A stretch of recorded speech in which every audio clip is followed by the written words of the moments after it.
Shalom saudara, edisi Voice of Pentecost kali ini kita akan membahas mengenai proses menjadi murid. Sebagian besar dari kita pernah mengenyam pendidikan sebagai seorang murid. Siapa sih seorang murid itu? Ia adalah seseorang yang memiliki komitmen, kerendahan hati, dan keinginan yang kuat dalam dirinya untuk selalu belajar dan menyelesaikan tugasnya. Nah, seorang murid membutuhkan guru yang mampu menuntun dan mengajarnya, sampai murid itu menjadi ahli di bidangnya, dan bisa menduplikasi apa yang pernah dibuat oleh sang guru. Tuhan Yesus ialah sang guru agung. Ia memerintahkan murid-muridnya untuk pergi ke segala bangsa, guna memberitakan Injil dan memuridkan orang-orang yang belum diselamatkan. Sebagai pengikut Tuhan, kita juga termasuk murid-muridnya yang bertugas melanjutkan pemberitaan Injil, menyebarkan kebenaran firman Tuhan untuk menuntaskan amanat agung. Memang tidaklah mudah dalam mengerjakan pemberitaan Injil, maka dari itu, para murid memerlukan bantuan Roh Kudus untuk dapat menyampaikan pesan dengan hikmat. Roh Kudus akan menolong sehingga hal yang sulit itu dapat dikerjakan dengan baik. Sebelum mengutus para murid, Yesus memanggil orang-orang untuk dimuridkan sebagai proses persiapan. Mereka diberi pengajaran untuk dapat mengenal Tuhan dan kerajaan-Nya. Ada 3 hal yang perlu dilakukan untuk memastikan bahwa murid-murid siap melakukan tugas penting ini. Langkah pertama ialah mau menerima panggilan dan mengikuti Yesus. Siapa sajakah yang dapat menerima panggilan untuk mengikuti Yesus? Yaitu orang-orang yang berasal dari berbagai latar belakang berbeda, dipanggil untuk menjadi pengikut Tuhan Yesus, diperlengkapi dengan firman, dan diberi kuasa untuk melakukan tugas penyelamatan. Banyak orang muda yang beranggapan bahwa menjadi murid adalah sesuatu yang membosankan, karena banyak menekankan hal-hal batiniah mereka. Pandangan itu tidak tepat, karena menjadi murid Kristus adalah kehidupan yang penuh gairah kudus yang akan membawa kepada kepuasan dan kebahagiaan. Yohanes 8 ayat 34 berkata, "Sesungguhnya orang yang berbuat dosa ialah hamba dosa. Dosa mengikat manusia dan membuat orang melakukan hal-hal buruk dan salah berulang-ulang sampai menjadi kebiasaan berdosa." Sebagai murid yang menerima panggilan, kita perlu memiliki kebiasaan baru yang menyenangkan hati sang guru. Untuk mengubah kebiasaan lama menjadi baru, diperlukan proses yang disebut pemuritan. Pemuritan akan membawa kebiasaan baru dalam kehidupan orang-orang yang melakukannya. Tujuan Yesus memuridkan ialah agar para murid siap melakukan tugas yang besar, yaitu pemberitaan kasih Tuhan yang menyelamatkan manusia dari dosa. Salah satu aspek penting yang perlu dimiliki oleh seorang murid adalah memperbesar kapasitas manusia rohnya. Yang kedua ialah murid bersedia untuk diajar. Untuk mengalami perubahan hidup dari manusia lama menjadi manusia baru, murid-murid perlu firman Tuhan yang disampaikan terus-menerus sampai mereka memiliki kerelaan hati untuk mau berubah, diajar, dan taat melakukan perintah Tuhan. Sikap inilah yang sangat diperlukan pada diri seorang murid. Karena tanpa hati yang mau diajar, orang akan terus-menerus mengalami pergumulan dalam batinnya ketika menerima firman. Kita belajar dari Simon Petrus. Ia adalah seorang nelayan. Tuhan Yesus berkata bahwa Simon Petrus akan dijadikan penjala manusia. Seorang nelayan menjadi seorang rasul, ini merupakan suatu lompatan yang sangat besar. Apa yang menjadikan Petrus bisa mengalami perubahan sebesar itu? Jawabannya adalah hati yang taat, mau belajar, dan diajar oleh kebenaran firman Tuhan yang didengarnya. Dalam pengiringannya bersama Yesus, sedikit demi sedikit terjadi perubahan dalam diri Simon Petrus. Firman Tuhan berkuasa mengubah hidup manusia dengan catatan orang tersebut membuka hatinya untuk mau diajar dan taat. Hal ketiga yang perlu dilakukan oleh seorang murid ialah bergantung sepenuhnya kepada Roh Kudus. Ini adalah aspek paling penting yang Tuhan Yesus ajarkan kepada murid-murid. Ia menjalani kehidupan yang sangat bergantung kepada Roh Kudus. Ia memerlukan pelatihan dan praktek dalam kehidupan sehari-hari. Dalam Kisah Para Rasul 1 ayat 8 berkata, "Tetapi kamu akan menerima kuasa kalau Roh Kudus turun ke atas kamu, dan kamu akan menjadi saksiku di Yerusalem dan di seluruh Yudea dan Samaria dan sampai ke ujung bumi." Murid-murid diajar mengenai mujizat, melihat Yesus melakukan mujizat, dan akhirnya mempraktekkan mujizat kepada orang yang membutuhkan. Inilah teladan yang Tuhan ajarkan untuk generasi saat ini. Dengan perkembangan informasi yang mudah diakses, generasi saat ini lebih suka melihat dan mencari figur-figur yang dapat mereka ikuti sesuai dengan keinginan mereka sendiri, yang belum tentu sesuai dengan kebenaran firman Allah. Seringkali hal ini mengakibatkan murid dengan mudah meninggalkan pemimpinnya. Hal ini merupakan salah satu wujud perubahan pada generasi ini. Itulah mengapa kita sebagai murid Kristus perlu memiliki keteguhan hati untuk mau dimuridkan dan mengerjakan proses pemuridan itu sendiri. Perlu tuntunan Roh Kudus untuk kita memilih pemimpin atau figur teladan yang sesuai dengan karakter Yesus. Dan untuk para mentor, tetap semangat dan terus membangun diri agar melahirkan murid-murid yang siap menyelesaikan amanat agung. Untuk penjelasan lebih lengkap dari tim teologi kami, silahkan klik link yang ada di atas atau scan QR Code yang tersedia. Tuhan Yesus memberkati.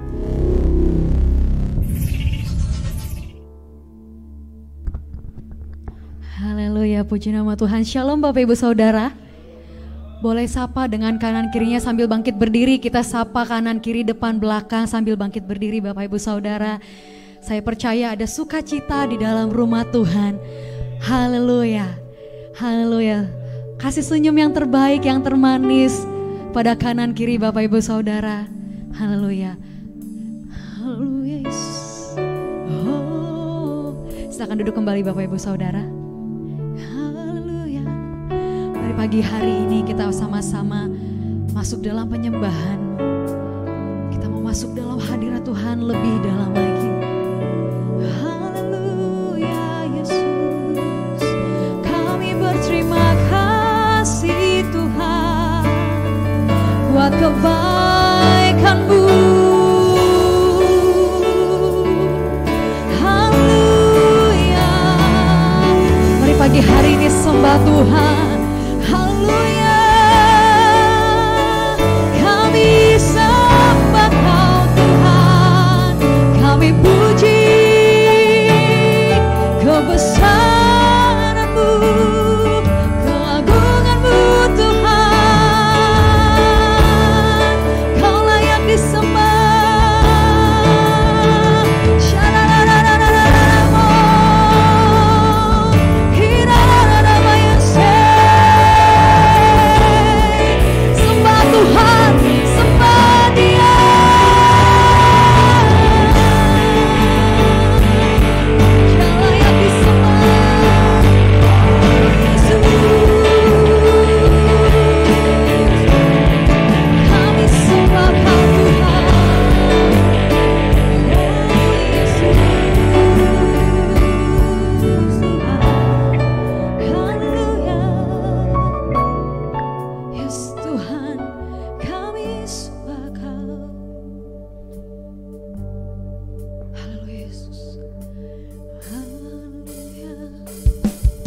Sama-sama sembah Tuhan. Sama-sama bangkit berdiri Bapak Ibu Saudara. Haleluya Yesus. Haleluya. Kami sembah Kau Tuhan. Kau layak disembah sampai selama-lamanya. Katakan alam semesta. Alam semesta melukiskan kebesaran Tuhan, bumi dan surga menyanyikan kemuliaan. Katakan Hosana, Hosana.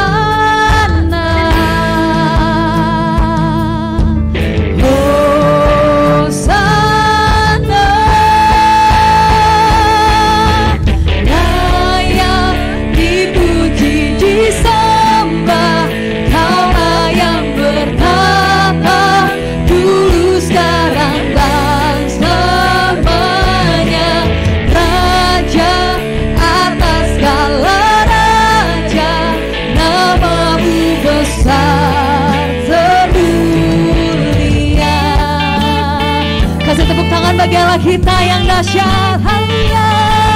Sebab Engkau yang layak disembah Tuhan. Kembali katakan alam semesta.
Engkau yang layak disembah, Raja di atas segala raja, nama-Mu yang perkasa, Allah yang mulia.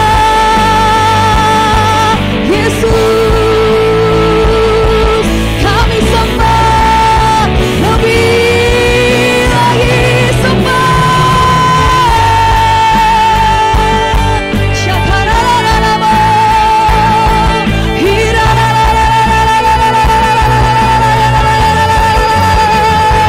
Sembah Tuhan, sembah Dia, aturkan namanya.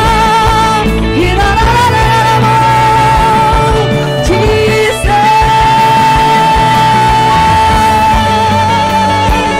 kami sembah, kami sembah.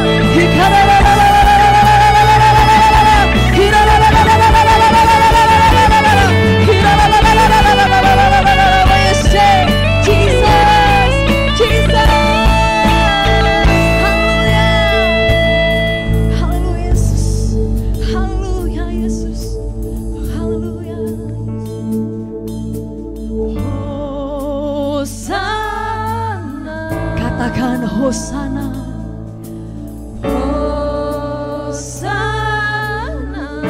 katakan Hosana, Hosana. Sekali lagi katakan Hosana, Hosana. Tepuk tangan bagilah kita. Yes, layak dipuji disembah, Kaulah yang berkata, Kudus sekarang dan selamanya. Raja atas segala raja, nama-Mu besar, dipuji disembah, layak dipuji. Kau yang layak dipuji disembah sampai selama-lamanya.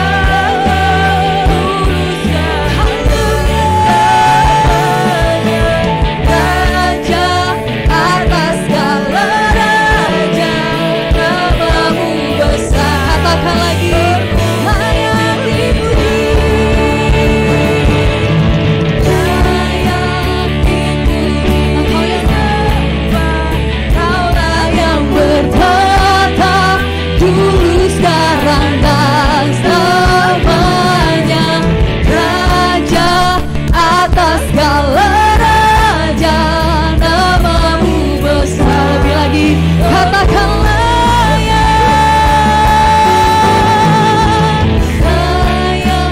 dipuji disembah, Kau yang berkata Tuhan, Kudus sekarang dan selamanya. Raja atas segala raja, nama-Mu besar. Katakan Hosana, Hosana. Lebih dahsyat Bapak Ibu Saudara, lebih lagi katakan Hosana, Hosana. Sekali lagi sama-sama Hosana, Hosana. Once again say Hosana, layak dipuji disembah, Kaulah yang berkata, Kudus sekarang dan selamanya. Raja atas segala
tanganmu, katakan Hosana, Hosana, Hosana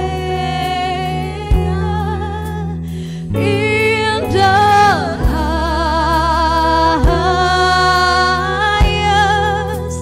Let our King be lifted up. Hosana. Katakan lebih lagi, Hosana.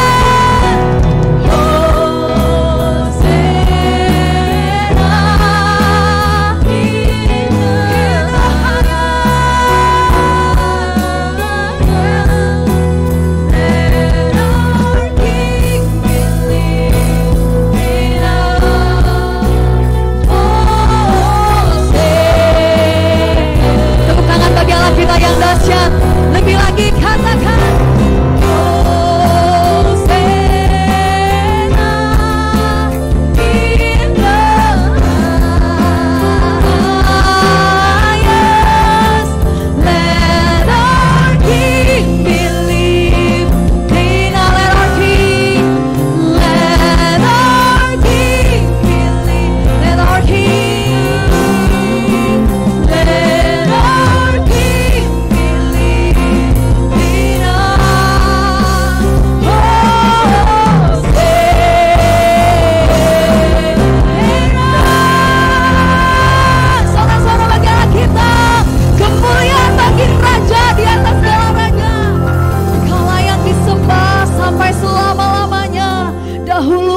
sekarang bahkan sampai selama-lamanya. Engkau Raja di atas segala raja, yang kami sembah, yang kami muliakan. Kami siap mengagungkan, kami siap memuliakan-Mu, Raja kami, Allah kami yang hidup, membangkitkan setiap kami. Terpujilah Engkau Bapa, di dalam nama Tuhan Yesus Kristus. Jemaat Tuhan yang siap memuji Tuhan sama-sama dengan saya katakan amin. Haleluya. Sorak-sorak bagi Allah kita. Haleluya. Dengan sukacita kita mau katakan kita lebih dari pemenang, amin. Boleh katakan dengan kanan kiri Bapak Ibu Saudara, kita lebih daripada pemenang. Kita lebih daripada pemenang. Bapak Ibu Saudara yang menyaksikan online juga sama-sama katakan kita lebih daripada pemenang. Haleluya.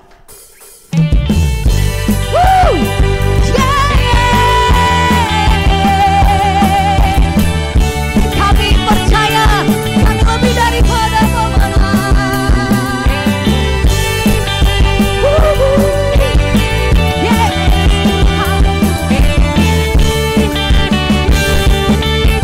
Kami percaya kami lebih daripada pemenang.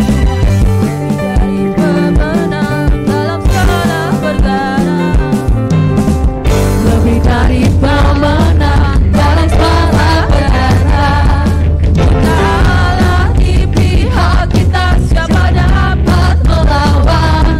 Kita lebih dari pemenang. Sekali lagi katakan lebih dari pemenang dalam segala perkara. Iblis tadi kalahkan oleh kuasa darahnya. Jika Allah di pihak kita, siapa dapat melawan?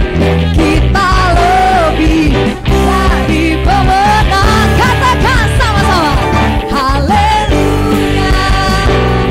Kibarkanlah panjinya, Yesus Raja segala raja. Haleluya. Bangkitlah gerejanya, kita lebih dari pemenang. Haleluya. Kita percaya kita lebih daripada pemenang dalam segala perkara apapun.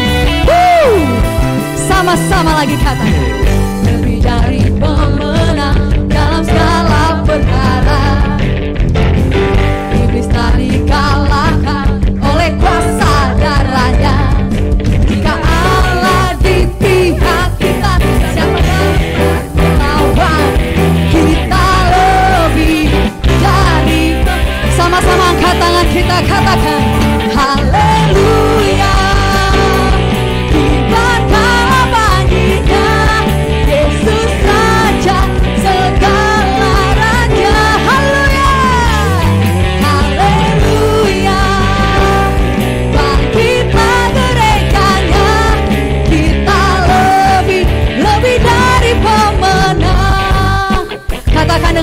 percaya kita lebih daripada pemenang. Amin.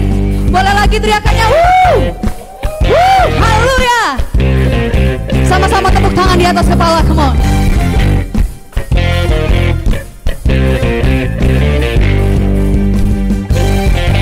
Sama-sama dengan dahsyatnya, dengan percaya, katakan, kita lebih dari pemenang.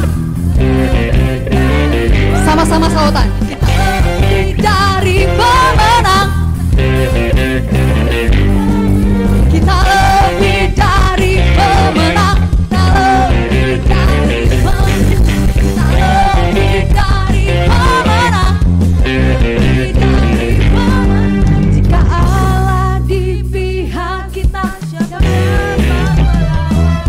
Kita lebih dari pemenang. Katakan haleluya. Di mana mandinya Yesus Raja segala raja. Haleluya. Haleluya. Bangkit, bangkitlah gerejanya. Kita lebih dari pemenang. Katakan kita lebih dari. Katakan saya lebih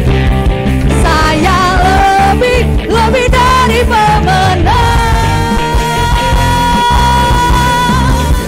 Haleluya. Kita percaya kita lebih daripada pemenang. Amin. Haleluya. Dengan sukacita kita percaya oleh karena darah anak domba Allah, kita semua diselamatkan, kita semua ditebus dan bangkit hari ini. Amin. Haleluya. Dengan sukacita sama-sama katakan bahwa sekarang telah tiba keselamatan dan kuasa. Sekarang telah tiba keselamatan dan kuasa, dan pemerintahan Allah kita, kuasanya yang diurapinya, karena telah dilemparkannya pada pendakwa kita. Sekali lagi katakan, sekarang telah tiba keselamatan dan kuasa, dan pemerintahan Allah kita, kuasanya yang diurapinya, karena telah dilemparkannya pada pendakwa kita. Katakan, oleh darah anak domba, oleh kesaksian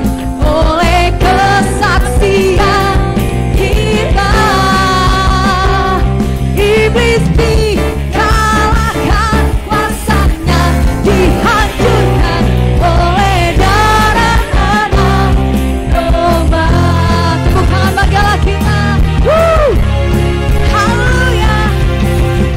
Sama-sama dengan sukacita lagi katakan, sekarang telah tiba. Sekarang telah tiba keselamatan dan kuasa, dan pemerintahan Allah kita, kuasanya yang diurapinya, karena telah dilemparkannya pada pendakwa kita. Katakan, oleh darah anak domba, oleh kesaksian kita, iblis dikalahkan, kuasanya dihancurkan oleh darah anak domba. Boleh tepuk tangan di atas kepala, katakan, oleh darah anak domba.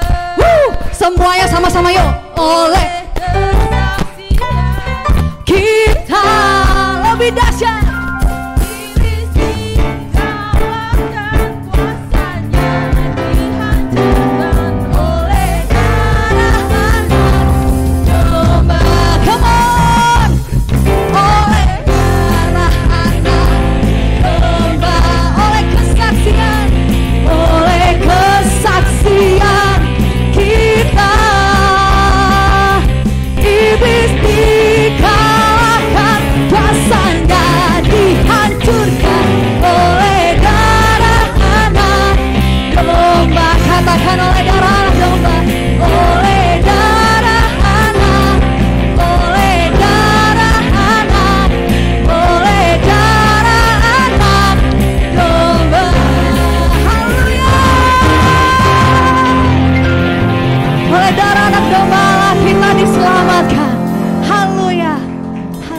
silakan duduk Bapak Ibu Saudara. Haleluya. Yesus. Sungguh kami berterima kasih Tuhan. Mari sama-sama tetap dalam hadirat Tuhan. Mari sama-sama tetap dalam hadirat Tuhan. Kita mau sembah, kita mau mengerti hatinya Tuhan lebih dalam lagi. Karena terlalu besar kasih Tuhan bagi setiap kita. Terlalu mahal darahnya bagi setiap kita. Haleluya Yesus.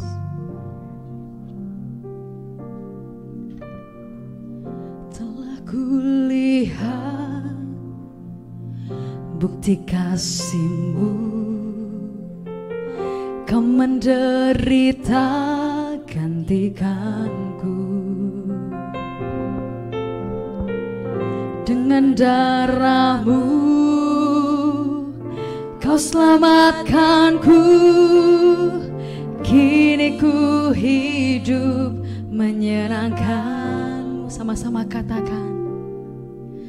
Terlalu besar kasih-Mu Bapa, pengorbanan yang Kau berikan bagiku. Terlalu mahal darah-Mu Yesus, tercurah untuk menebus hidupku. Haleluya Yesus. Kembali katakan Bapak Ibu Saudara.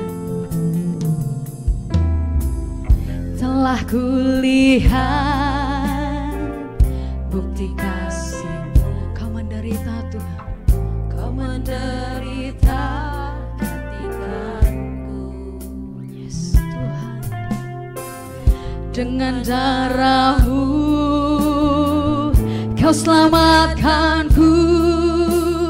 Kini ku hidup menyenangkan-Mu. Katakan. Terlalu besar kasih-Mu Bapa, pengorbanan yang Kau berikan bagiku. Terlalu mahal darah-Mu Yesus, tercurah untuk menebus hidupku. Kami katakan. Telah kulihat bukti kasih-Mu, bukti kasih-Mu, Kau menderita gantikanku. Dengan darah-Mu, dengan darah-Mu Kau selamatkanku. Kini ku hidup menyenangkan-Mu. Katakan. Terlalu besar kasih-Mu Bapa, pengorbanan yang Kau berikan bagiku. Terlalu mahal darah-Mu Yesus, tercurah untuk menebus hidup. Katakan terlalu besar, terlalu besar kasih-Mu, kasih-Mu Bapa.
nama karalana bala masyana. Iralana masyana. Iralana bala makaralana bala mana masyana karalana. Oh ralana masyana karalana bala karalana masyana. Iralana bala masyana karalana bala. Iralana bala mana masyana karalana masyana. Iralana masyana. Engkau layak untuk dipuji dan disembah. Terima kasih untuk kasih-Mu Bapa. Terima kasih untuk segala pengorbananmu. Terima kasih untuk kebaikan-Mu Bapa. Ini saatnya kami duduk diam di bawah kaki-Mu. Berbicaralah Tuhan. Kami mendengarkan Engkau. Urapi hamba-Mu. Urapi kami semuanya. Hamba tidak ada apa-apanya tanpa Engkau. Berbicaralah Tuhan. Kami mendengarkan Engkau. Dalam nama Yesus. Amin. Silakan duduk saudara. Nah, beberapa hari minggu yang lalu kita telah sama-sama saudara merayakan tentang kematian dan kebangkitan Kristus. Nah, untuk itu saudara, saya mau katakan kepada saudara, sebetulnya Yesus nggak perlu bangkit, dia tetap jadi juru selamat.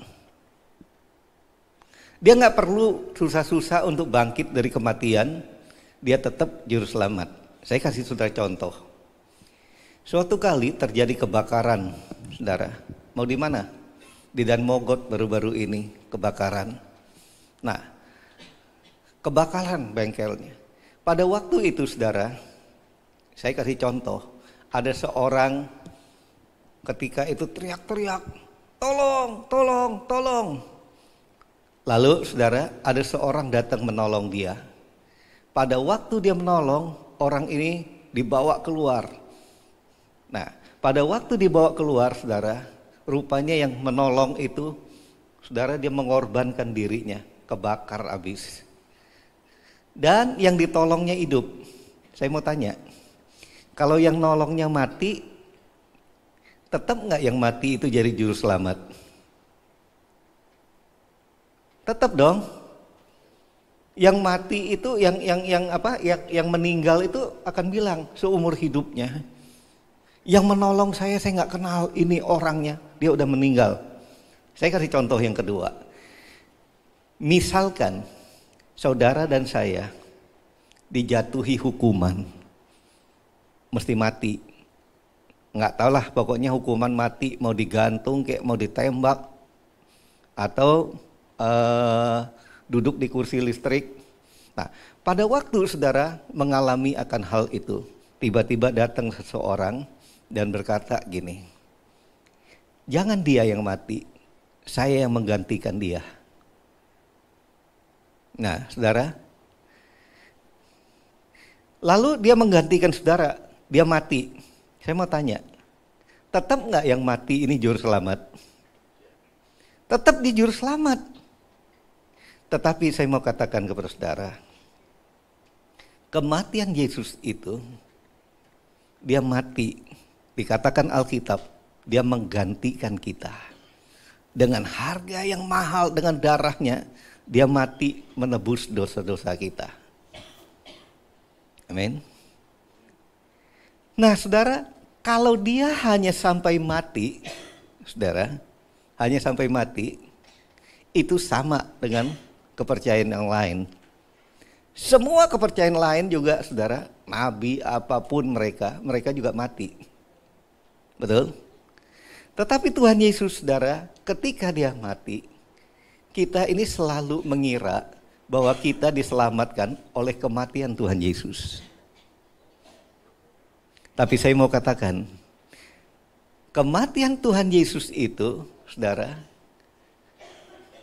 dia tidak perlu bangkit. Kematiannya itu cukup untuk jadi juru selamat.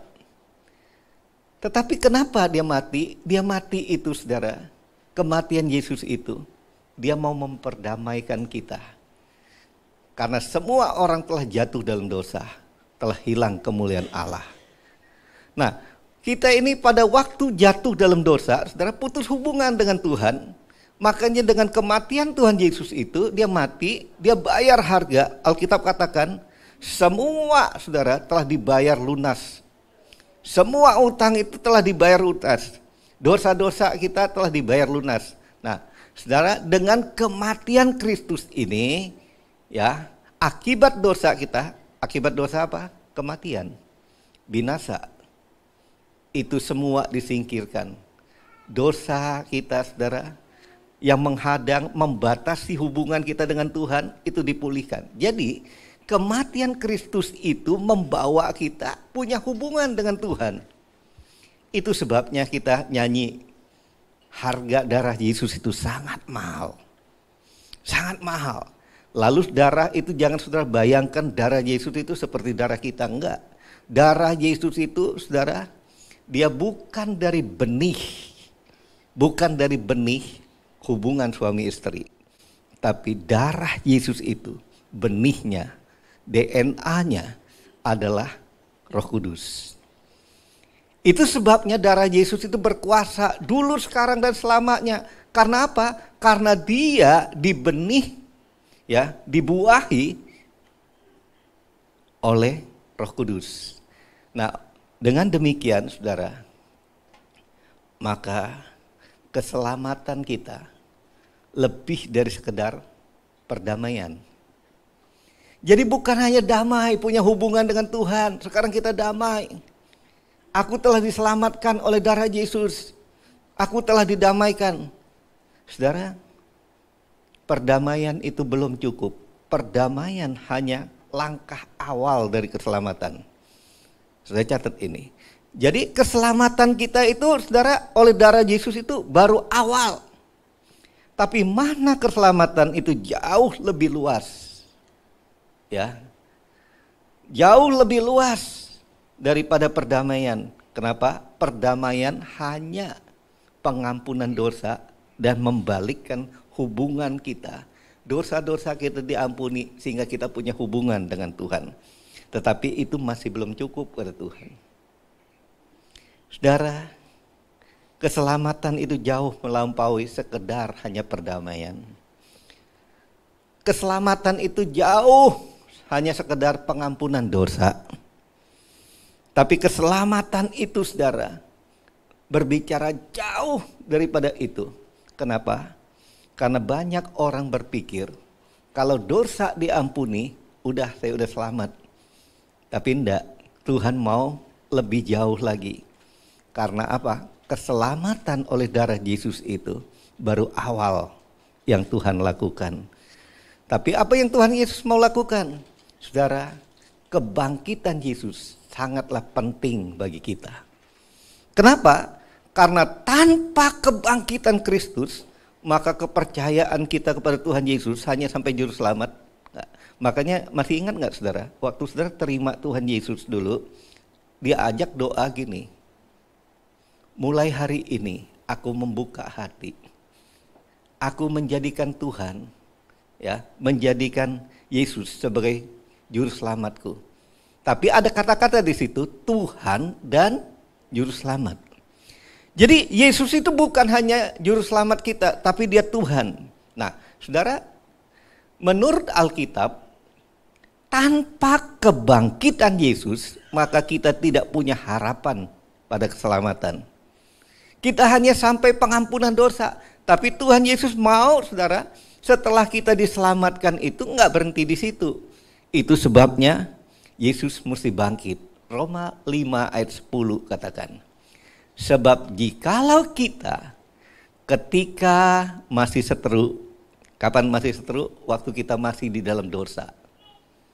Diperdamaikan dengan Allah oleh kematian anaknya. Jadi Yesus mati untuk mendamaikan kita.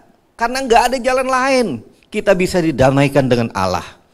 Hanya dengan jalan dia mati, mencurahkan darahnya. Nah, saudara, lebih-lebih kita yang sekarang telah diperdamaikan.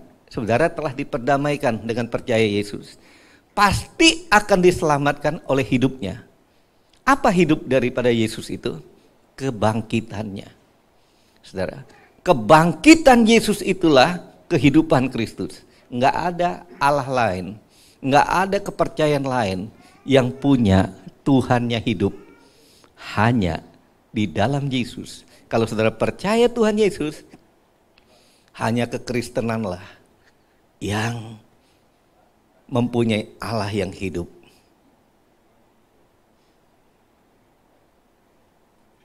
Ya, hanya kekristenanlah punya Allah yang hidup. Saudara, itu sebabnya kekristenan itu Tuhan ingin supaya kita itu bukan menyembah Tuhan yang mati. Enggak, Tuhan yang mati itu enggak bisa makan. Saudara, itu sebabnya ajaran Kristen itu gini, kalau orang tua masih hidup, berilah dia makan, berilah dia, saudara, untuk dirawat yang baik, perhatikan dia. Kalau udah mati, saudara baru nangis-nangis, bawa buah juga makan sendiri. Nah, saudara, Allah yang kita percaya adalah Allah yang hidup. Kebangkitan Yesus adalah hidupnya Kristus. Jadi kebangkitan Kristus itulah hidupnya Yesus. Kita diselamatkan bukan oleh kematiannya. Kita diselamatkan oleh kebangkitan Kristus. Karena Kristus bangkit, maka kita mengalami keselamatan yang luar biasa. Nah, saudara, perhatikan dengan baik kata-kata ini. Di dalam ayat tadi, dia katakan gini, pasti akan diselamatkan oleh hidupnya. Karena kita telah diselamatkan oleh, saudara, ditebus oleh darah Yesus, kita pasti diselamatkan. Kadangkala kita mengira bahwa kita ini diselamatkan oleh kematiannya. Padahal Paulus berkata bahwa kebangkitan Kristus lebih berperan dalam keselamatan kita. Kita diselamatkan oleh hidup melalui kebangkitannya. Menjadi seorang Kristen itu bukan sekedar berkata dosaku sudah diampuni, bukan itu. Tapi tanpa kebangkitan Kristus, maka Tuhan Yesus tidak bisa berdaulat atas hidup kita. Nah, saudara, kenapa kebangkitan Kristus itu begitu penting? Karena gini, saudara, kalau orang yang menyelamatkan kita, yang tadi dihukum mati kita, dan orang itu bangkit kembali, itu yang bisa untuk mengendalikan hidup kita. Bisa untuk menguasai hidup kita. Itu sebabnya Yesus perlu bangkit. Sehingga dia ada di dalam kita, menguasai hidup kita, dan kita berjalan dengan kekuatannya. Nah, tanpa kebangkitan Yesus, maka Tuhan Yesus tidak bisa berdaulat atas hidup kita. Artinya hak sebagai penguasa dalam hidup kita. Saudara, kalau Tuhan kita mati, walaupun saudara berkata, Tuhan tuntunlah hidupku, nggak bisa, saudara. Hanya Tuhan yang hidup yang bisa menyertai hidup kita. Tuhan yang hiduplah yang bisa untuk memberkati kita. Tuhan yang hiduplah yang bisa untuk mengendalikan hidup kita. Nah, oleh sebab itu, dia telah bangkit. He is risen. Ya, dia telah bangkit. Dia nggak mati, saudara. Jangan cari orang mati, karena Tuhan kita ada Tuhan yang hidup. Kuasa Allah yang membangkitkan Yesus adalah kuasa yang sama menjadikan kita manusia baru. Nah, saudara, karena Yesus bangkit, dia mau untuk berdaulat dalam hidup kita. Dia berdaulat artinya dia berkuasa atas hidup kita. Itu sebabnya dia bangkit, maka kuasa yang sama itu memberi kita untuk menjadi manusia baru. Saudara catat ini. Menjadi Kristen itu bukan diperbaiki. Jadi bukan diperbaiki karena kita udah rusak karena dosa, Tuhan mati dan perbaiki supaya kita, enggak. Tapi pengertian Alkitab, kita yang percaya Tuhan Yesus, dia bangkit itu, kehidupan kebangkitan itu memberi kita menjadi manusia baru. Barang siapa ada dalam Kristus, dia adalah ciptaan yang baru. Jadi baru ditukar baru. Jadi pikiran baru, perasaan baru, semua baru di dalam kita. Waktu kita percaya tanpa kuasa Allah yang membangkitkan Yesus itu bekerja di dalam diri kita dan menjadikan kita manusia baru, maka kita tidak akan diselamatkan. Nah, saudara, oleh sebab itu, ini berarti, saudara, tanpa kebangkitan Yesus, maka kita tidak akan memiliki hidup yang baru. Orang gak akan bisa berubah hidupnya tanpa kebangkitan Kristus. Atau hidup dengan kekuatan yang mematahkan kuasa dosa di dalam kehidupannya. Dengan kebangkitan Kristus, maka kita akan bisa berkata, "Hei maut, di mana kuasamu? Hei maut, di mana kekuatanmu?" Kebangkitan Kristus itulah yang memberi kita kekuatan. Jadi menjadi orang Kristen berarti diubahkan. Kita diubah, diperbaharui, diciptakan baru. Bukan diperbaiki. Tetapi kita bukan menjadi orang Kristen yang diperbaiki, direformasi. Reformasi itu artinya diperbaiki. Melainkan menjadi orang Kristen yang diubahkan, ditransformasi oleh Kristus. Jadi Kristus mengubah kita. Jadi kalau hidup kita menjadi orang Kristen gak berubah-ubah, sama seperti Kristus, kita masih seperti dunia, itu artinya kita hidup masih seperti mobil yang rusak hanya diperbaiki. Tapi Tuhan gak, ini ganti langsung jadi baru. Pikiran perasaan Kristus. Nah, saudara, jadi menjadi orang Kristen itu, nah, jadi menjadi orang Kristen bukan persoalan memperbaiki moral hidup kita. Bukan. Artinya saudara, kita seringkali ingin, coba tahun baru, kalau kita merenungkan kebangkitan dan kebangkitan Kristus, selalu kita ingin, Tuhan, saya ingin lebih baik lagi. Ya, itu bagus saudara. Tapi saudara, tidaklah baik menjadi orang yang nakal. Kita mungkin berpikir nggak baik jadi orang jahat. Aku mau hidup sesuai firman Tuhan. Aku nggak mau hidup jahat, bejat, dan tidak beretika. Itu bagus. Tetapi bagi Tuhan, saudara, karena Dia berdaulat dalam hidup kita, Dia menjadikan ciptaan baru. Itu artinya kita dibenarkan. Nah, dibenarkan itu arti bukan karena kebenaran kita, tapi Tuhan yang benar itu membenarkan kita. Jadi kita tidak bisa untuk saudara membenahi diri kita sendiri kalau tanpa Tuhan yang mengubah hidup kita. Karena pada dasarnya kita menjadi manusia, saudara, udah rusak. Jadi saudara, kekristenan adalah masalah penciptaan ulang. Kekristenan itu berbicara tentang ciptaan yang baru, kelahiran kembali, ciptaan baru. Jadi saudara, menjadi seorang Kristen berarti Tuhan menjadikan kita sebagai manusia baru lewat kuasa kebangkitannya. Nah, kita lihat terus. Jadi termasuk mana kita? Kita orang Kristen yang direformasi atau orang Kristen yang ditransformasi? Direformasi itu artinya orang Kristen yang selalu berpikir aku ingin memperbaiki diriku. Nggak bisa saudara. Tapi orang yang ditransformasi itu berpikir bahwa Tuhanlah yang telah mengubah hidupku. Aku menjadi baik, itu Tuhan bisa. Orang Kristen yang direformasi adalah orang yang menjadi Kristen karena ingin membuang sifat-sifat jahat. Karena ia menyadari bahwa dosa itu tidak baik. Saya kasih satu contoh. Seorang penjahat, saudara, lalu dia bertobat. Waduh, saya ini kok ngerugiin orang. Saya ini perampok, lalu dia berhenti. Bukankah dia jadi orang baik? Tapi dia tidak selamat. Kenapa? Karena tidak menerima Yesus yang bangkit itu. Saya catat, ada pengajaran baru hari-hari ini. Itu namanya, saudara, aliran progresif. Mereka nggak percaya akan hal ini, Tapi saya mau katakan, kenapa saya mesti katakan kepada saudara hari ini bahwa kebangkitan Kristus itulah yang menjadikan orang Kristen itu mempunyai pengharapan di dalam Tuhan.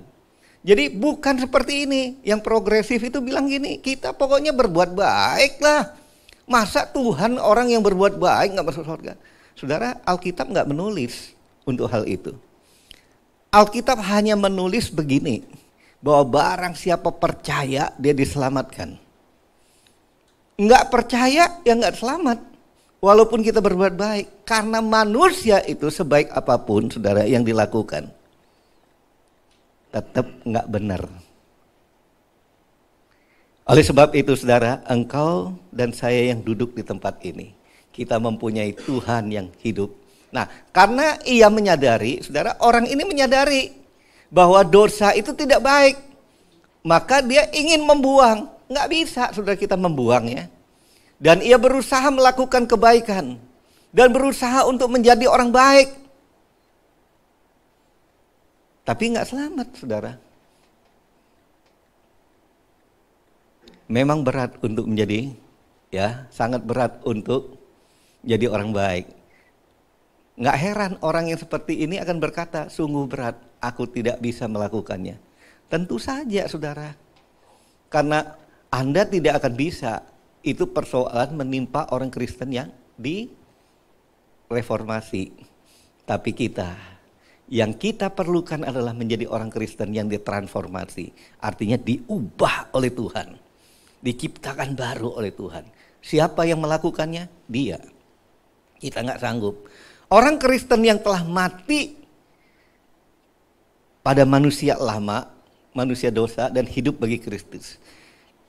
Kristus mengalir di dalam dirinya. Untuk itulah kita diselamatkan oleh kuasa kebangkitan Kristus. Nah, saudara, Tuhan maunya gini. Dulu kita memang ulat yang menjijikkan orang. Tapi Tuhan mau ubah kita menjadi kupu-kupu. Nah, prosesnya ada memang, tapi Tuhan mau bukan ulat yang rusak itu pelan-pelan, saudara, menjadi ulat yang rusak itu menjadi ulat yang baik, enggak. Tapi Tuhan mau menjadikan kita kupu-kupu, sesuatu yang baru. Nah, kapan saudara? Pada waktu kita dibaptis, 1 Petrus 1 ayat 3, terpujilah Allah dan Bapa Tuhan kita Yesus Kristus, yang karena rahmat-Nya yang besar telah melahirkan kita kembali oleh kebangkitan Yesus Kristus. Jadi apa yang melahirkan kita kembali? Kebangkitan Kristus dari antara orang mati. Karena suatu hidup yang penuh pengharapan. Jadi kebangkitan Kristus itulah yang membuat kita penuh pengharapan. Kapan dilakukannya? Nah ini saudara, Allah telah melahirkan kita kembali lewat kebangkitan Yesus Kristus. Melahirkan kita kembali itu berarti menjadikan kita manusia baru. Bukan tubuhnya yang baru, tapi pandangan hidup kita baru. Langkah hidup kita baru. Cara hidup kita baru. Cara dagang kita pun baru. Cara berumah tangga kita pun baru. Semua itu baru. Baru sesuai apa? Sesuai dengan firman Tuhan lewat kebangkitannya dari antara orang mati. Nah, kapan saudara itu kita secara proklamir kita melakukannya? Saat dibaptis kan seringkali dibilang gini. Dengan iman percayamu, Immanuel misalnya, aku membaptiskan engkau di dalam nama Bapa, Anak dan Roh Kudus. Mulai saat ini engkau mati bagi hidupmu yang lama dan engkau akan bangkit bagi hidupmu. Nah, saudara, makanya pada waktu dibaptis itu diselam, saudara. Itu melambangkan kita mati dan kita bangkit bagi Kristus. Nah, oleh sebab itu saudara, Allah tidak sekedar bangkit. Ya. Dia enggak sekedar bangkit.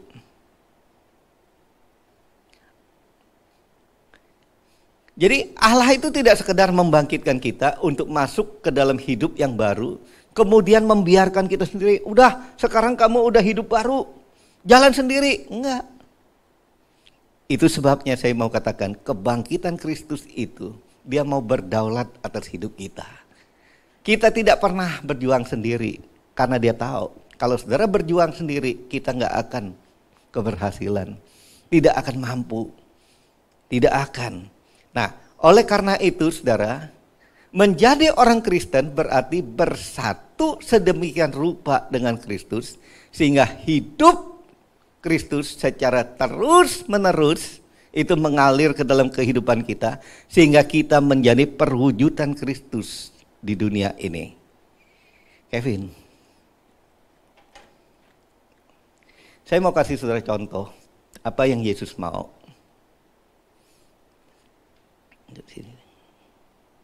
Kelihatan kan ya?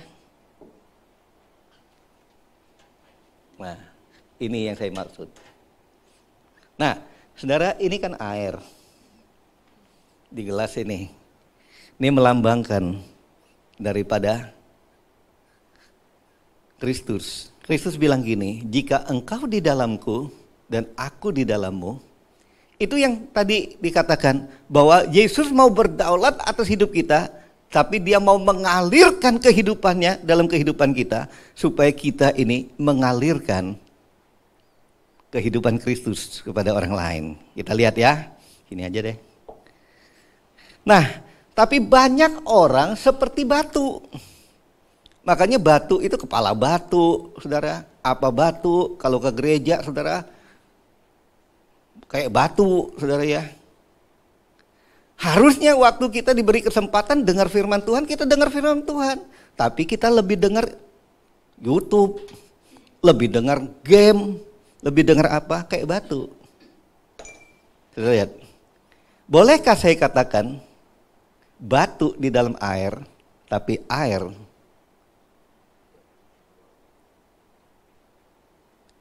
ulang. Batu dalam air, tapi air tidak dalam batu. Tapi kalau saya bilang gini, batu dalam air, air dalam batu. Salah kan? Nggak ada airnya, saudara. Nih, kalau diambil, batunya diambil, hanya di luarnya aja. Jadi nampak luarnya memang nampak Kristen. Orang Kristen nampak jadi orang Kristen, tapi di dalamnya nggak ada Kristus. Tuhan nggak mau yang gini, jadi dibuang aja ya. Tuhan mau gini, busa, spon. Saya masukkan ke air, coba saya lihat.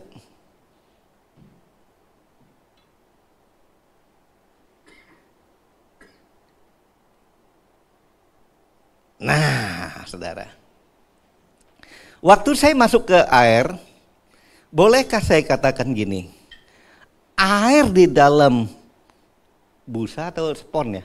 Spon aja ya, spon aja ya.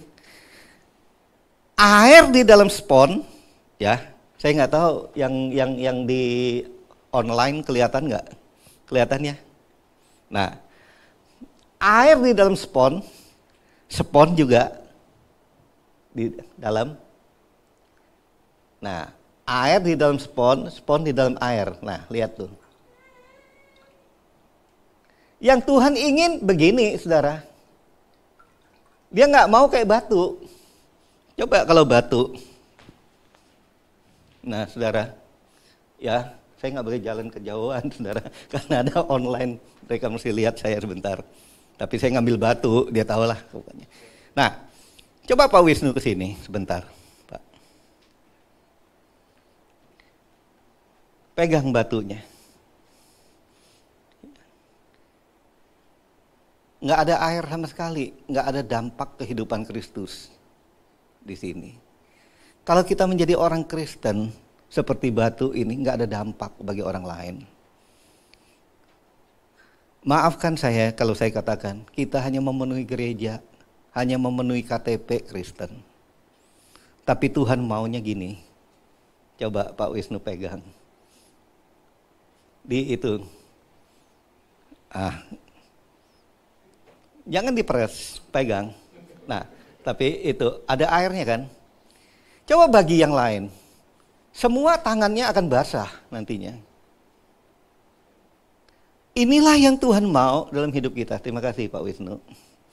Inilah yang Tuhan mau hari-hari ini. Dia nggak mau lagi kita itu menjadi orang Kristen batu.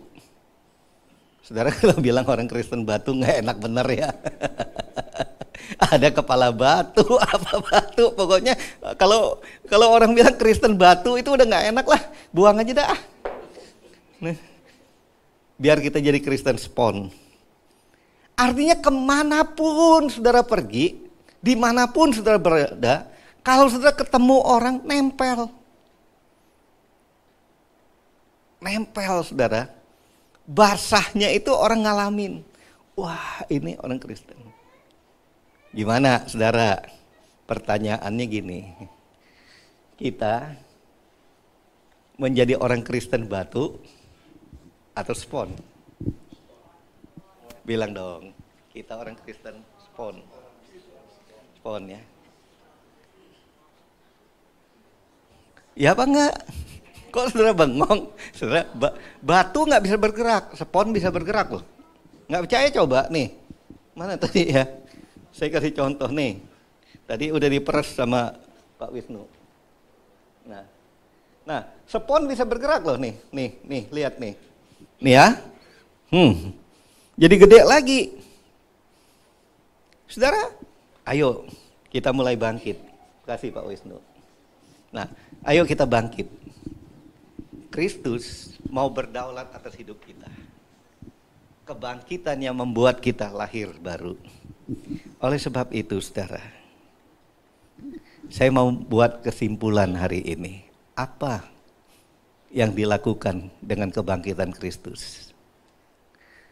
Yang pertama, kebangkitan Yesus untuk menanamkan kehidupan kebangkitannya pada diri kita supaya kita menjadi manusia baru. Pertanyaannya, kita sudah punya belum kebangkitan Kristus itu? Orang lain melihat kita menjadi dampak dalam hidup kita. Yang kedua, kebangkitan Kristus bukan sekedar untuk memberi kita suatu peristiwa kelahiran baru, ciptaan baru, melainkan untuk terus menerus mengalir kehidupannya kepada kita.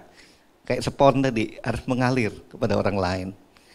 Jadi saudara jangan mulai hari ini, jangan hanya duduk di gereja, jangan hanya jadi orang Kristen, tapi kita harus mengalir kepada orang lain. Mengalir kepada orang dalam segala hal. Keselamatan, ya, kekuatan, berkat, kita harus menjadi mengalir untuk itu. Yang ketiga, setiap kali saudara mungkin gagal memanfaatkan kuasa kebangkitan Kristus di dalam diri saudara, Yesus membela saudara. Artinya dia memberi saudara kekuatan. Kenapa? Karena dia berdaulat dalam hidup saudara. Mari kita tundukkan kepala. Kita bangkit berdiri.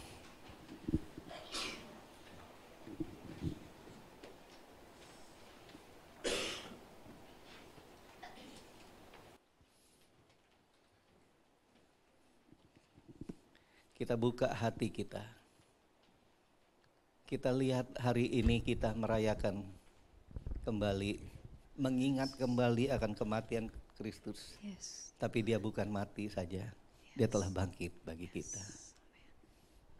Sehingga kita dapat berkata, dengan darahmu kau tebus dosaku, dengan nyawamu kau tukar hidupku. Kini aku sepenuhnya milikmu, akulah anakmu. Dengan darahmu, dengan darahmu kau tebus dosaku, dengan nyawamu kau tukar hidupku. Kini aku sepenuhnya milikmu, akulah Panggil nama Yesus. Yesus, Yesus, Yesus, ku berseru. Yesus, Yesus, ku panggil namamu. Pengabdianku hanya padamu. Yesus, Yesus, Engkaulah Bapakku. Dengan darah-Mu Tuhan, dengan darah-Mu Kau tebus dosaku, dengan nyawa-Mu Kau tukar hidupku. Kini aku sepenuhnya milik-Mu. Akulah anak-Mu. Katakan Yesus, Yesus, Yesus, ku berseru. Yesus, Yesus, ku panggil namamu. Pengabdianku hanya padamu. Yesus, Yesus, Engkaulah Bapakku. Kita buka hati kita, ingat kembali akan kasih Tuhan bagi kita. Dia menebus setiap dosa kita, Dia membayar dengan darahnya sendiri. Tapi Dia bukan hanya mati, tapi Dia bangkit. Pada hari yang ketiga Dia bangkit, supaya engkau mempunyai pengharapan. Saya punya pengharapan, karena Dia mau hidup di dalam kita, dan kita hidup di dalam Dia. Sehingga kita menjadi ciptaan yang baru, mempunyai pikiran, perasaan, dan kehendak Kristus dalam hidup kita. Kita tidak sama lagi. Ketika Kristus ada dalam hidup kita, kita tidak akan sama lagi. Kita telah diubahkan menjadi makin serupa seperti Kristus. Yesus, Yesus, Yesus, ku berseru. Yesus, Yesus, ku panggil namamu. Pengabdianku hanya padamu. Yesus, Yesus, Engkaulah Bapakku. Dengan darah-Mu Kau tebus dosaku, dengan nyawa-Mu Kau tukar hidupku. Kini aku sepenuhnya milik-Mu. Akulah anak-Mu. Oh Yesus, Yesus, Yesus, Yesus, ku berseru. Yesus, Yesus, ku panggil namamu. Pengabdianku hanya padamu.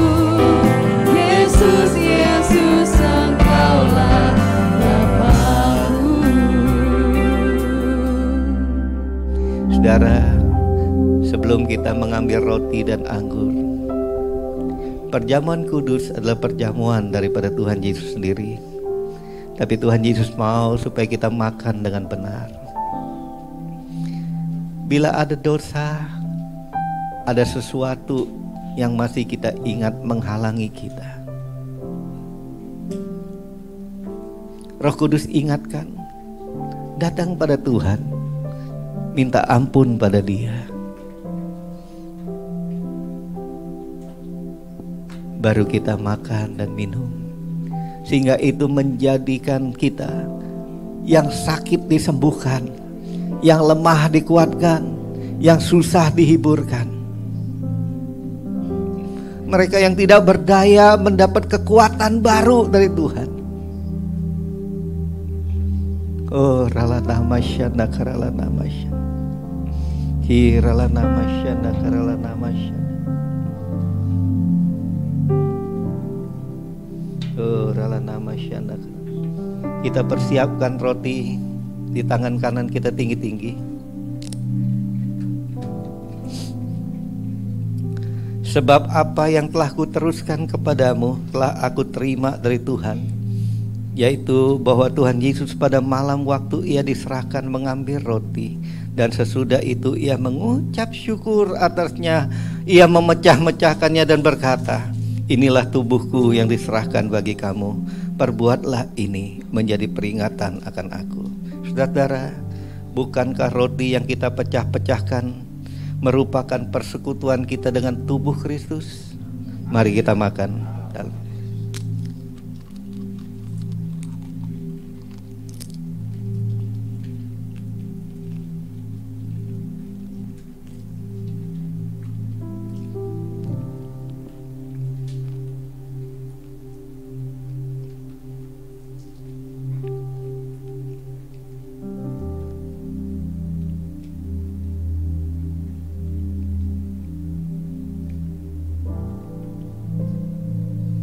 Kita angkat anggur di tangan kanan kita tinggi-tinggi.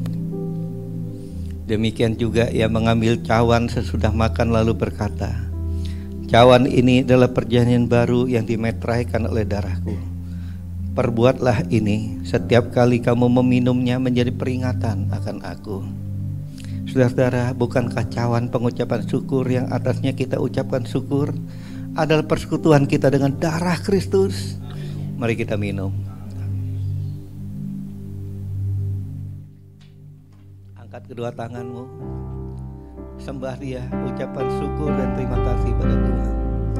Urana masyana karana masya, iralana masyana karana wala wala masyana karana, iralana wala wala wala wala masyana karana masih, iralana masyana.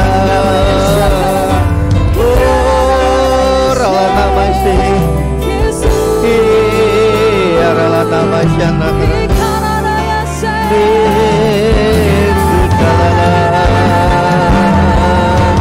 ralana bala bala bala bala masyana. Kalian ucapkan syukur dan terima kasih.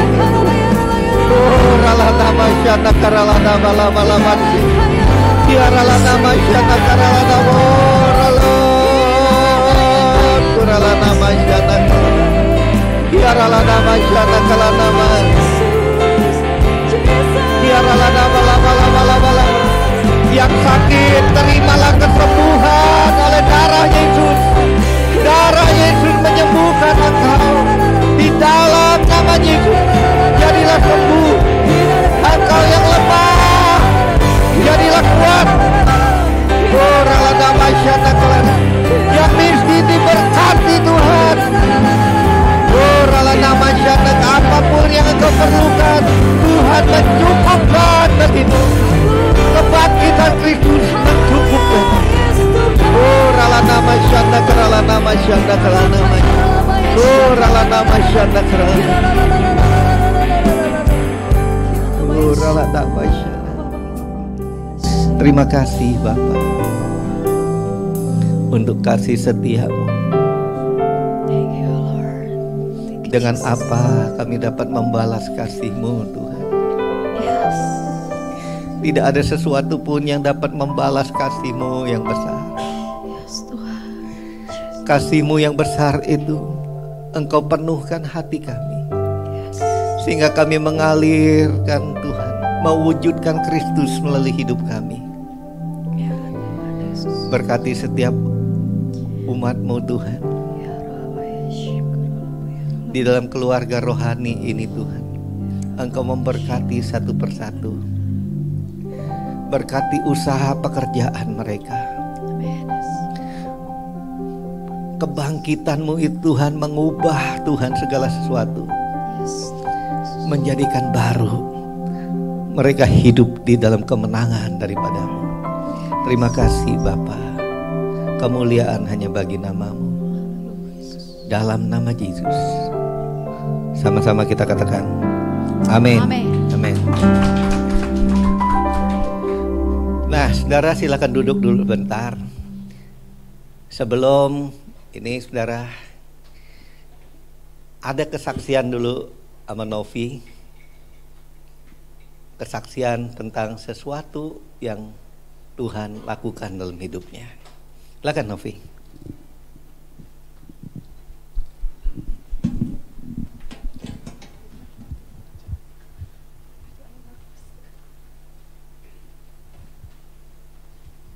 Shalom semuanya. Shalom.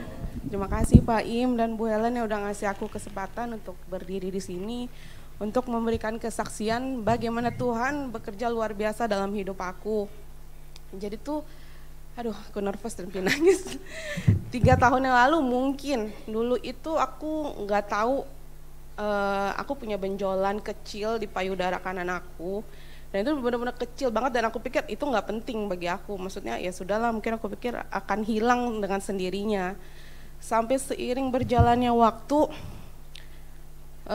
mungkin sekitar 1,5 bulan yang lalu, aku ketemu dengan beberapa klien aku yang kebetulan adalah mereka juga adalah pejuang kanker payudara. Di sana itu yang bikin aku langsung, ya Tuhan, aku harus ngadepin ini, aku takut, aku harus gimana. Sampai di situ Tuhan kayak, ya udah coba gitu loh, kamu periksa. Tapi aku tahan, aku nggak mau periksa, intinya aku takut banget dan aku nggak mau.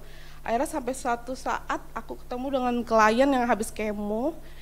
Dia tiba-tiba marah-marah sama aku, dia bilang kamu harus cek ke dokter besok. Saya nggak mau tahu. Dia bantu pegang payudara aku, bang, benjolan kamu ini udah besar banget dan itu sekitar 2 cm.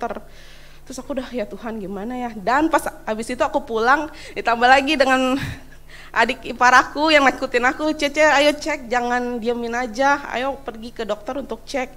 Dan saat itu sudah Tuhan, aku langsung drop, kayak aku berdoa sama Tuhan, Tuhan bagaimana ya ini, aku benar-benar takut karena aku berpikir, karena aku ada panic attack dan anxiety kan. Jadi aku takut, aku mikirnya udah terlalu jauh kemana-mana dan akhirnya udah aku paksain sendiri ke dokter, ditemenin sama suami.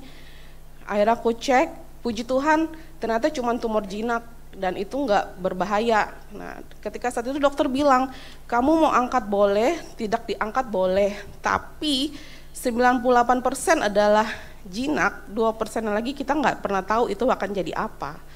Akhirnya sudahlah, dan itu jujur aku pakai BPJS. Pasti ada yang ngerasa takut atau apa, cuman udahlah aku pikir aku berserah aja sama Tuhan, aku rela. Pokoknya Tuhan tolong bantu aku, kasih aku jalan biar semuanya yang terbaik. Akhirnya sudah aku memutuskan untuk operasi. Nah, operasi itu aku lakukan kemarin di tanggal 27 Maret. Nah, 27 Maret baru, berarti hari ini hari ke-10. Aku operasi, aku udah deg-degan, Tuhan gimana ya, jujur aku ini panik. Aku takut tinggal sama, maksudnya tidur bareng-bareng sama yang lain. Pokoknya aku benar-benar cemas, aku takut, Tuhan gimana ya. Akhirnya Tuhan kasih, ya udah kamu gak usah takut, di dalam Tuhan tuh bilang kamu gak usah takut, Tuhan udah siapin semuanya. Dan itu aku rasanya lega banget. Tuhan kasih aku 1 kamar kosong seperti VIP, padahal itu kelas 3. Dan benar ngerasa, Tuhan aku lega, maksudnya aku gak bergabung sama yang lain karena aku takut, karena aku ada panik, itu pertama. Kedua, Tuhan kasih aku dokter yang benar-benar super duper baik banget, dan itu benar-benar ya Tuhan di luar ekspektasi aku. Ketiga, dokter anestesi aku, yang sebelum 1 bulan operasi itu dokter udah nakut-nakutin aku, kamu itu harus nurunin 6 kilo dalam waktu 1 bulan. Aku mikir, Tuhan gimana caranya dalam 1 bulan itu aku nurunin 6 kilo, kayaknya nggak susah pasti buat aku, karena semakin aku stres, otomatis berat badan aku akan semakin naik. Akhirnya pas di hari operasi itu, Tuhan ganti dokter anestesi aku dapat yang lebih baik, yang menenangin aku, kamu gak usah takut, kamu tidur aja, pokoknya semua operasi akan berjalan dengan lancar. Ya Tuhan, itu aku benar-benar, Tuhan kasih aku kayak yang benar-benar di luar ekspektasi aku banget. Sampai ketika selesai operasi pun juga cepet, cuma sejam doang. Selesai operasi, aku udah takutnya aku sadarnya lama atau bagaimana. Itu benar-benar cepet. Ketika yang lainnya masih pada tidur di ruang observasi, aku udah duduk. Sampai dokter bingung, kok kamu udah duduk? Aku juga nggak tahu dokter, aku kayak lebih baik pindah ke ruangan kamar biasa aja. Oh yaudah, kamu kita pindahin aja, kamu udah baik kok. Udah tuh akhirnya berjalan dengan lancar, semuanya baik. Dan habis operasi, itu benar-benar Tuhan bekerja luar biasa banget.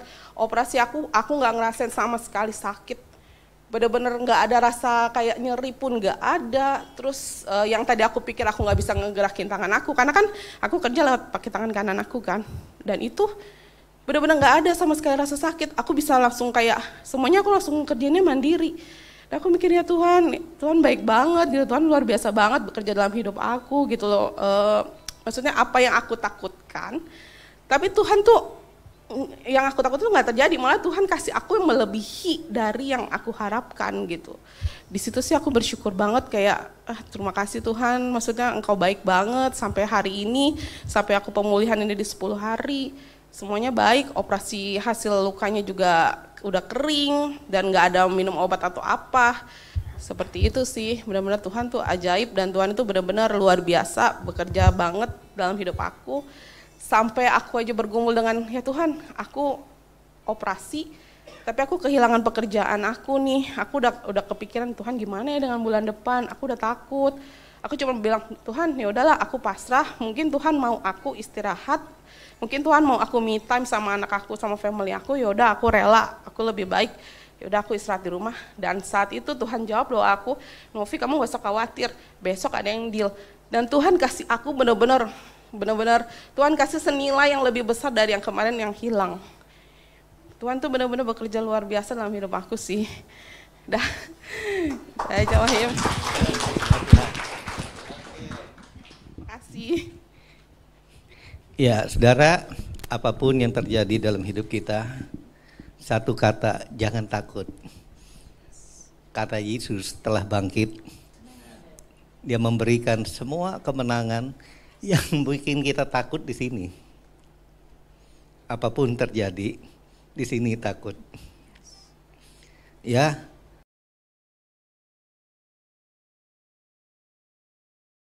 Kita sama-sama untuk berdoa syafaat. Bapa, terima kasih Tuhan kalau Engkau telah memimpin kami Tuhan untuk seminggu dan hari-hari yang telah lalu Tuhan. Anugerah-Mu besar pada kami Tuhan, untuk kami sampai pada saat ini, detik ini Tuhan. Terima kasih Bapa. Engkau juga mengajarkan kami Tuhan pada hari ini Tuhan, bahwa kebangkitan-Mu mengubahkan kami Tuhan. Terima kasih Tuhan untuk Pak Immanuel yang telah memberikan firman pada hari ini Tuhan, menyampaikan isi hati-Mu pada hari ini Tuhan. Terima kasih Bapa. Kami mau berdoa juga Tuhan untuk gembala sidang kami Tuhan, untuk para pemimpin rohani kami. Kami berdoa Tuhan untuk gembala sidang kami, Bapak Niko Nyoto Raharjo, beserta para wakilnya dan staf pengembalaan yang ada Tuhan, beserta keluarga. Engkau yang memberkati Tuhan beliau Tuhan. Engkau juga yang memberi pewahyuan dan visi-misi yang disampaikan sampai kepada kami Tuhan. Terima kasih Bapa. Kami berdoa Tuhan untuk gembala cabang khusus dan gembala rayon Tuhan. Engkau memberkati Tuhan. Terutama kami berdoa Tuhan untuk gembala CK4 Tuhan, Pak Williard Kauntu. Engkau yang memberkati, Engkau yang memperluas wilayah pelayanannya. Kami berdoa Tuhan untuk gembala kami di Home Palem Galaksi ini Tuhan. Engkau yang memberkati Tuhan, Pak Immanuel Stopo beserta Ibu Helen beserta Andi, Debbie dan cucunya Abigail Tuhan. Engkau yang memberkati keluarga ini, menjadikan contoh dan teladan bagi kami semua Tuhan. Biarlah Tuhan Engkau juga memberkati Tuhan wakil gembala dan tim kor yang ada Tuhan di rumah-Mu Tuhan, di rumah yang penuh dengan keajaiban ini Tuhan. Engkau perluas lagi wilayah pelayanan dan Engkau menguatkan masing-masing kami Tuhan. Terima kasih Bapa. Kami mau berdoa juga Tuhan untuk Indonesia Tuhan. Indonesia ada di tangan-Mu Tuhan. Indonesia penuh kedamaian yang kami cintai Tuhan. Engkau juga memberkati Tuhan para pemimpin, dari presiden, wakil presiden Tuhan, dan menteri-menteri yang ada di kabinet Tuhan, dan lembaga-lembaga negara Tuhan. Engkau beri roh yang takut akan Engkau Tuhan. Biarlah mereka dapat menurun kebijaksanaan Tuhan untuk Indonesia Tuhan, yang daripadamu Tuhan. Terima kasih Bapa. Segala bencana yang ada, segala kekurangan yang ada Tuhan di negara ini Tuhan, Engkau ampuni Tuhan. Kami serahkan ke dalam tangan-Mu Tuhan. Engkau bangkitkan juga ekonomi dan bidang-bidang yang lain Tuhan untuk kemuliaan nama-Mu. Bapa, kami berdoa juga Tuhan untuk turunnya Pentakosta ketiga Tuhan di Indonesia Tuhan. Kami yakin dan percaya Tuhan bahwa Pentakosta ketiga ini membangkitkan jiwa-jiwa Tuhan, memenangkan jiwa-jiwa untuk Engkau Tuhan. Bapa, kami tahu Tuhan, Pentakosta ketiga dimulai dari Indonesia ke bangsa-bangsa, dari timur ke barat, dan akan kembali ke Yerusalem. Terima kasih Bapa. Bangkitkan juga generasi muda, generasi Yeremia Tuhan, untuk kemuliaan nama-Mu. Biarlah mereka cinta mati-matian untuk nama-Mu Tuhan, untuk Engkau Tuhan. Biarlah mereka hidup dalam kekudusan dan memenangkan jiwa-jiwa yang ada Tuhan. Terima kasih Bapa. Kami berdoa Tuhan saat ini Tuhan, untuk jemaat kami yang ada Tuhan, untuk jemaat di Home Palem Galaxy Tuhan. Kami serahkan semua ke dalam tangan-Mu Tuhan. Kami tahu Tuhan, keajaiban-Mu terjadi di tempat ini Tuhan. Yang sakit telah Engkau sembuhkan, yang lemah Engkau kuatkan Tuhan, yang berbeban berat Engkau angkat bebannya Tuhan. Dan kami yakin dan percaya Tuhan bahwa perpindahan yang kami rencanakan untuk di Blok I15 Tuhan, itu adalah karena Engkau juga Tuhan. Kami serahkan segala masalah yang ada ke dalam tangan-Mu Tuhan. Kami yakin Engkau mencukupkan dana yang dibutuhkan, bahkan lebih yang dari kami doakan. Terima kasih Bapa. Kami serahkan puji, hormat, kemuliaan hanya dalam nama-Mu, dalam nama Yesus kami berdoa mengucap syukur. Haleluya. Amin.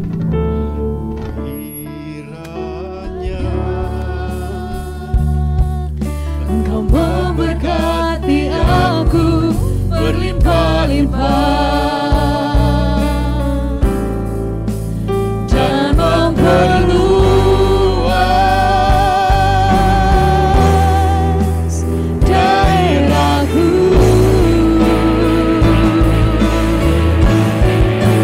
Dan kiranya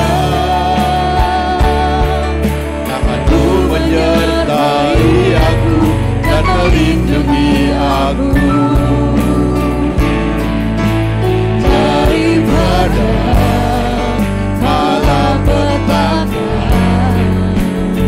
sehingga kesakitan tidak menimpa aku, sehingga kesakitan tidak menimpa aku, sehingga kesakitan tidak menimpa aku.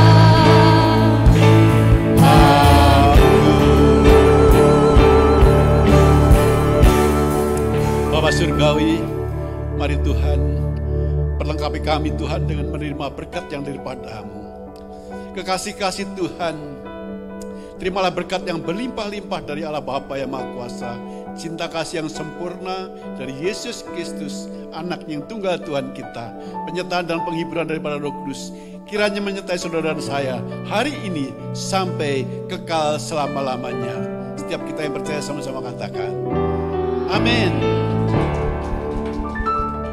Tuhan Yesus memberkati. Mari bersama-sama perkatakan iman dalam Mazmur 91. Dalam lindungan Allah, orang yang duduk dalam lindungan yang maha tinggi dan bermalam dalam naungan yang maha kuasa akan berkata kepada Tuhan, tempat pelindunganku dan kubu pertahananku, Allahku yang kupercayai. Sungguh Tuhanlah yang akan melepaskan aku dari jerat penangkap burung, dari penyakit sampar yang busuk. Dengan kepaknya Tuhan akan melindungi aku, di bawah sayapnya aku akan berlindung, kesetiaannya ialah perisai dan pagar tembok. Aku tak usah takut terhadap kedahsyatan malam, terhadap panah yang terbang di waktu siang, terhadap penyakit sampar yang berjalan di dalam gelap, terhadap penyakit menular yang mengamuk di waktu petang. Walau 1000 orang rebah di sisiku dan 10.000 di sebelah kananku, tetapi itu tidak akan menimpa aku. Aku hanya menontonnya dengan mataku sendiri dan melihat pembalasan terhadap orang-orang fasik.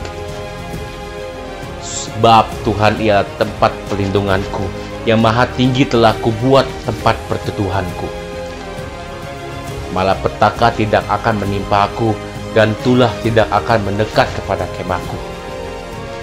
Sebab malaikat-malaikatnya akan diperintahkannya kepadaku untuk menjaga aku di segala jalanku. Mereka akan menatang aku di atas tangannya, supaya kakiku jangan terantuk kepada batu. Singa dan ular tedung akan kulangkahi. Aku akan menginjak anak singa dan ular naga. Sungguh hatiku melekat kepada Tuhan, maka Tuhan akan meluputkan aku. Tuhan akan membentengi aku, sebab aku mengenal namanya. Bila aku berseru kepada Tuhan, Tuhan akan menjawab aku. Tuhan akan menyertai aku dalam kesesakan. Tuhan akan meluputkan aku dan memuliakan aku. Dengan panjang umur akan Tuhan kenyangkan aku, dan akan Tuhan perlihatkan kepadaku keselamatan daripadanya. Amin. Mari saya undang jemaat yang dikasihi Tuhan untuk kita bersama-sama memperkatakan apa yang dimaksud dengan Pentakosta ketiga. Pentakosta ketiga adalah pencurahan Roh Kudus yang dahsyat di zaman ini melebihi yang terjadi di Azusa Street. Pentakosta ketiga akan mengakibatkan penuaian jiwa yang terbesar dan yang terakhir sebelum Tuhan Yesus datang kembali. Pentakosta ketiga akan membangkitkan generasi Yeremia, yaitu anak-anak muda yang dipenuhi Roh Kudus, cinta mati-matian kepada Tuhan Yesus, tidak kompromi terhadap dosa, dan akan bergerak untuk memenangkan jiwa. Pentakosta ketiga lahir di Indonesia dan bergerak ke bangsa-bangsa. Gerakan ini dari timur ke barat dan akan kembali ke Yerusalem.